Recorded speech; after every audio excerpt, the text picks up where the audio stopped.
దేవతలు ప్రసన్నం కారు. రెండవది ఏమిటి అంటే పితృదేవత మండలాలను ఉన్నాయి. వాళ్ళని తృప్తిపరిచేలా గరుడ పురాణంలో చెప్పినట్టు శ్రాద్ధాలు పెట్టడం, తర్పణాలు వదలడం అలాంటివి చెయ్యాలి. అవి ఏడాదిలో కొన్ని ప్రత్యేకమైన రోజుల్లో చెయ్యాలి.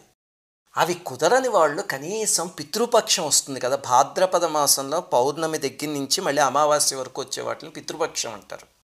అప్పుడైనా చేయమని శాస్త్రం చెప్పింది. అది కూడా కుదరలేదనుకోండి, ఎందుకంటే కొంతమంది ఆవండి మాకు ఇవన్నీ చేత కావండి ఎలాగా అంటారు. ఈ తర్పణాలు వదలడం ఇవన్నీ కొంచెం క్లిష్టమైన ప్రక్రియలు కదా.